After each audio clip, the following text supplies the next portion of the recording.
Hello, I'm film and television composer Clive Coburn. The time came for me to add another string to my bow.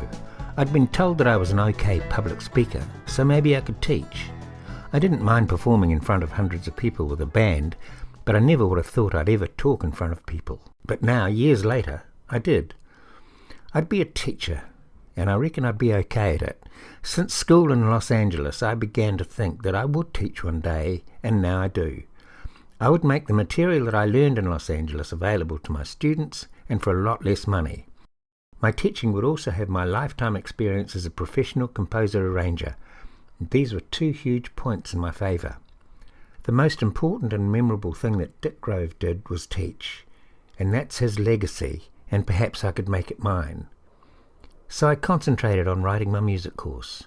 When I'd collated enough material to teach, I advertised the course.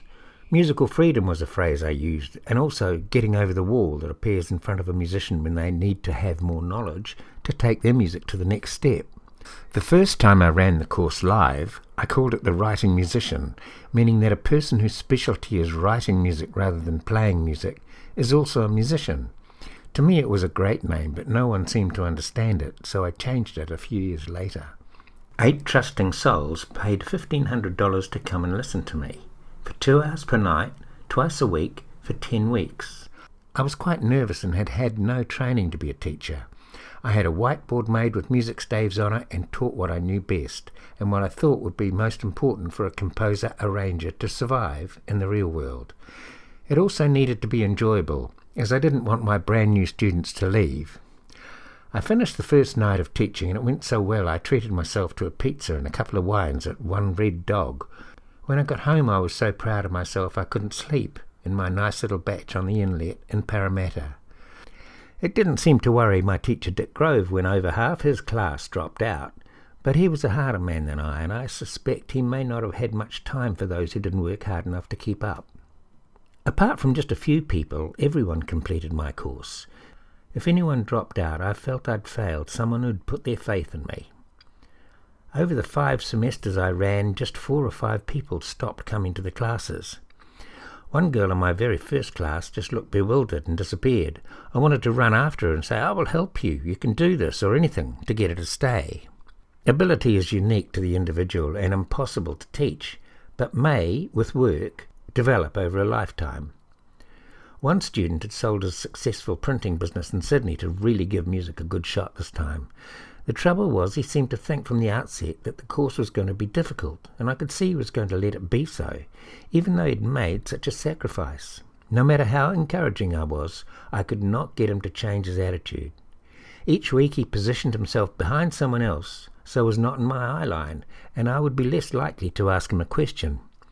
The most disappointing thing was that he did not deliver one arrangement for the guest musicians to play. He had very little self-belief and was not prepared to risk humiliation in front of the others. As a result, he probably got nothing out of the course. It was the students who gave it their best shot that got the most from it. One semester had a couple of older ladies, a heavy metaler, and various others, all thrust together in the class. It was a real mixture, and there they are in the photo. On the first night, as always happened, they looked at each other with suspicion, thinking, "What am I doing here with these weirdos?"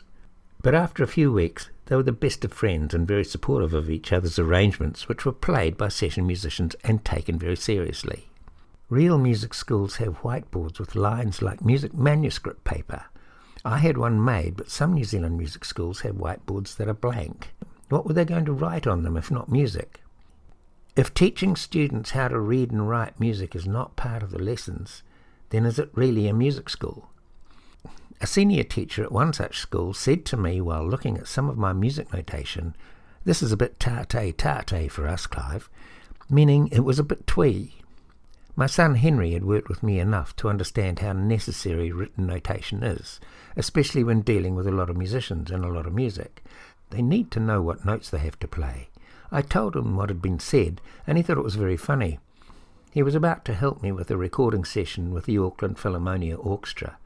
As we unloaded the synths and recording gear, he picked up the score, which was quite heavy, and the most essential piece of equipment we had, if we wanted to actually have any music recorded by the end of the session. With a grin, he said, "I've got the tarte, Dad." I believe that the lessons in the course should be approached with the attitude that this is going to be a doddle. If people had a bad experience in their school days, they may think that everything is going to be as difficult as it was back then. One part of the course that I'm very proud of is the rhythm section exercises. These involve tapping the beats in the bar and singing the rhythm. I would ask the students to be brave and sing the music they were reading quite loudly. It was better to do that than to make mistakes and possibly be embarrassed, but to learn by their mistakes. There was a lot of laughter and a good time had by all.